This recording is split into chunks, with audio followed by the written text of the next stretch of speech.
자, 일단은 현재 코스피 지수는 1.13%, 코스닥은 0.62% 상승을 보여주고 있는데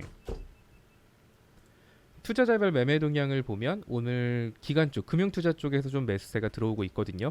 그래도 최근에 기관 투자 중에 금융투자가 팔았던 물량을 생각을 해보면 오늘 뭐 사실 적극적으로 매수를 하고 있다 이렇게 보여지진 않고요. 최근에 판 물량 일부를 담고 있고 외국인도 마찬가지. 그런데 뭐 그로 인해서 오늘 갭상승이 나온 겁니다. 자, 코스피 같은 경우는 오늘 지금 갭자리를 얼추 메꿨다고 보시면 돼요.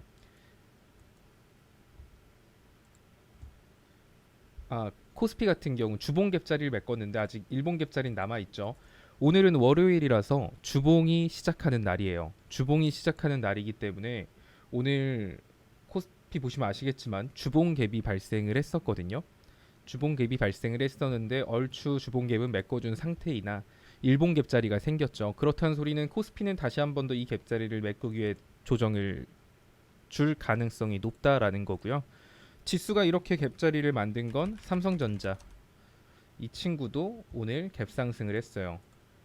자, 삼성전자는 이 갭자리 반드시 메꿀 거예요. 그러니까 삼성전자를 매수 희망하시는 분들은 이 갭자리를 메꾸는 시점에서 보초병 들어가는 겁니다. 그리고 갭하락이 나온다라고 하면 많이 사셔도 돼요. 어차피 그 갭자리 메꿀 테니까. 삼성전자는 제가 영상에서 가장 많이 다루는 종목군 중에 하나입니다. 실시간 대응이 안 되는 직장인 분들이 뭐 큰 수익은 아니어도 적당히 먹기에 좋은 종목이 삼성전자다 보니까 삼성전자를 많이 말씀드리는데, 자, 그러면 삼성전자는 59,300원 정도에 맨날 뭐 보초병 좀 넣어 두시면 되고요. 그리고 이 갭자리 메꾸고 만약에 갭 떨어졌다 그러면 좀 더 많은 물량 넣으셔도 돼요. 진짜 쉬운 종목이니까 삼성전자는 항상 관심 종목 첫 페이지에 넣어두세요. 특히 자기가 손절은 좀 무섭고 좀 무조건 안정적으로 수익을 보고 싶다 하시는 분들은 삼성전자 하나만 가지고 1년 동안 매매하셔도 됩니다. 그래도 은행 이자보다 수십 배는 더 나올 거예요.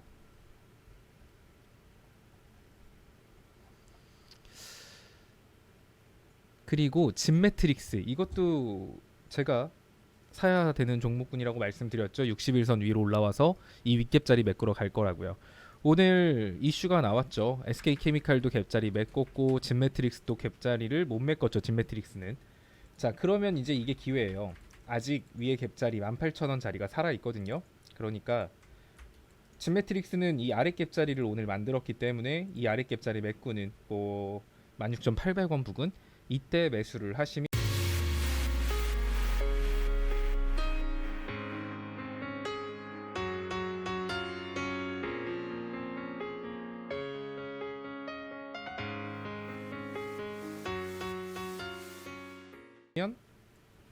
한 번 더 먹을 수 있어요. 한 번 먹고 나오신 분들은 이 구간에서 한 번 더 잡으세요. 대신에 처음에 먹은 물량, 내가 매도를 100주 매도했다 하면 한 50에서 60주 정도만 여기 처음 판 물량의 절반 정도 수준만 이 아래 갭자리에 넣어 두시면 될 것 같습니다. 진매트릭스도 한 번 더 먹을 수 있어요. 다만 지금 시장에서 막 사라고 말을 못하는 게 아까 말씀드린 것처럼 코스피 같은 경우는 일봉상 갭자리를 만들었잖아요. 그러면 이 갭자리 메꾸려고 떨어지면 사실 지수가 떨어지면 종목이 떨어지는 건 너무나도 당연합니다. 그러니까 지금 뭐 종목을 살 때도 약비중으로만 사야지 지금 와장창 사는 게 위험하다라는 거예요. 반대로 이 갭자리를 메꾸는 시점에서는 좀 비중을 많이 사도 상관이 없겠죠. 보통 갭자리를 메꾸면 반등이 나오니까요.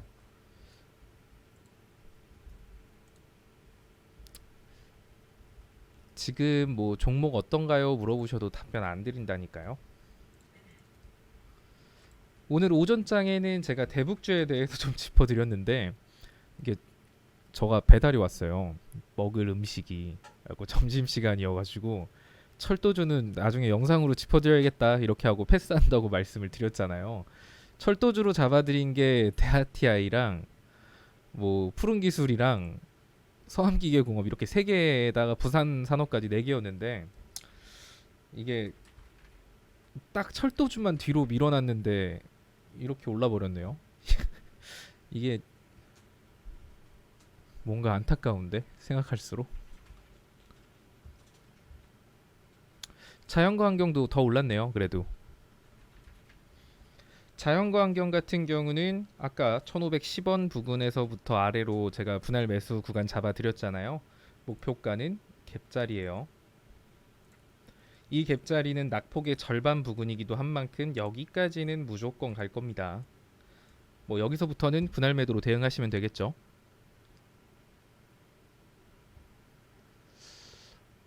대북주 짚어드린 거 다 잘 가네요. 아난티도 잘 가고 현대로템도 갭자리까지 잘 가고 있고 푸른기술 마찬가지로 잘 가고 있고요. 그런데 지금 대북주 같은 경우는 옛날처럼 막 100%, 200% 이렇게 올라갈 가능성은 그렇게 크진 않아요. 아마 단기적으로 저항 구간 맞고 밀릴 가능성이 높으니까 대북주는 일단은 항상 저항 구간들 만나면 약수익이라도 줄 때 분할 매도해서 수익 챙기고 이런 식으로 반복하면 됩니다. 제가 즙을 짜낸다고 보통 표현을 하죠. 계속 사고 팔고 반복하셔도 돼요. 그리고 대학 푸른 기술 같은 경우는 윗갭 자리도 존재했었어요. 이것도 말해드리려고 한 거였는데 이 냉면이 왔는데 냉면이 불면은 맛이 없어가지고 제가 딱 철도주만 남겨놓고 다 짚어드렸는데 지금 말하는 사이에 갭자리 메꿨죠. 이게 뭐죠? 무섭게 올라가네요. 지금 보시면 자연환경도 가고 있고 푸른 기술도 이렇게 갑자기 갭자리 메꾼다고 말했는데 순식간에 우다다 올라가고 대아티아이는 썩히 걸렸고 지금 대북주 쪽으로 좀 돈이 들어오는 것 같아요.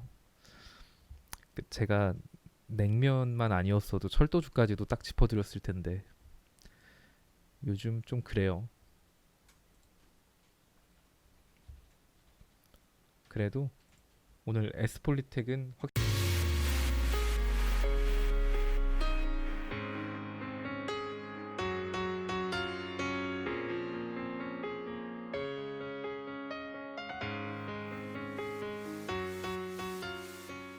확실하게 드셨을 테니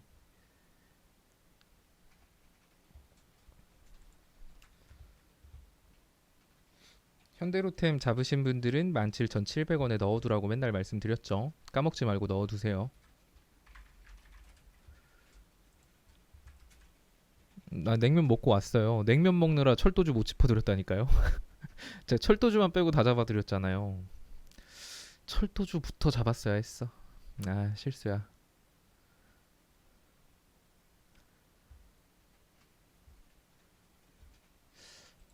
그리고 좀 제가 눈여겨보고 있는 종목군 대한유팜이거든요. 이것도 아마 한 번은 먹고 나왔던 기억이 있는 것 같은데 대한유팜 같은 경우도 이때 9월 3일날 거래량이 엄청 많이 터졌거든요. 거래량이 많이 터진 시점부터 거래량 없이 낙폭을 키우고 있어요. 지금 어디까지 밀렸었냐면 어떻게 보면 급격한 상승폭에 여기서 거래량 크게 터지고 급격한 상승폭의 절반 부근에서 반등에 성공을 했습니다. 거래량 없이 빠진 거기 때문에 이 자리만 지켜준다 그러면 얘는 다시 한 번 더 14,300원이나 14,500원 부근까지도 재차 상승을 할 수 있어 보여요. 그러니까 이 친구 같은 경우는 한 12,800원 아래 한 12,700원 정도 오면 손절한다 생각하고 접근하기에 나쁘지 않습니다. 다만 지금 거래량이 좀 없기 때문에 장중에 들어가기보다는 종가 혹은 시간에 아니면 시초에 들어가는 게 좀 더 좋겠죠. 아니면 거래량이 터지는 시점에서 추격 매수하는 것도 나쁘진 않아요. 점심 아까 먹었습니다.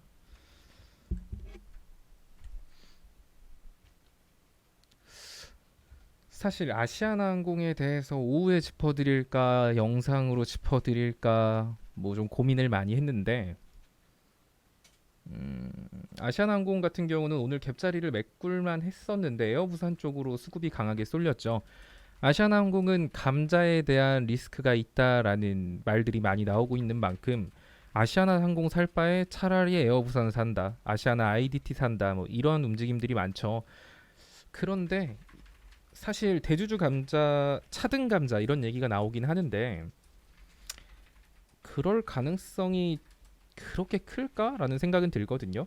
애초에 아시아나항공이 매물로 나오게 된 것도 사실 금호 그룹은 산업은행의 의견을 많이 따랐어요. 뭐 따를 수밖에 없었기도 했지만 제가 일전에 글로 남겨드린 것처럼 그렇게 다 따랐는데 결국 매각이 무산됐거든요.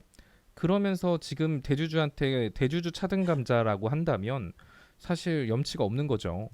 그래서 그런 말을 지금 금호한테 대주주 물량부터 감자한다, 차등 감자한다라는 건 산업은행 쪽에서도 섣불리 금호 산업한테 말하기는 어려운 부분일 거예요. 이제 이런 걸 생각해 본다면 감자에 대한 리스크가 있기는 하나 일단은 그 정도까지는 저 갭자리 정도는 메꾸고 갈 것 같거든요. 그러니까 아시아나항공 가지고 계신 분들도 참고하세요. 아시아나항공 같은 경우는 애초에 말씀드렸다시피 한 4,600원에서 3,800, 3,950원 뭐 이 정도 수준의 박스권을 형성하면서 움직일 걸로 보여지는데 아직 그 자리 안 깼거든요. 121선 안 깼으니까 아시아나항공도 이 윗갭자리 노린 투자 가능하다고 봅니다. 단 리스크가 어느 정도 있기 때문에 과비중은 좀 그렇죠. 적당히 들어가세요. 그리고 121선 이탈하면 조금 위험할 수 있으니까 비중 좀 줄여 두시고요.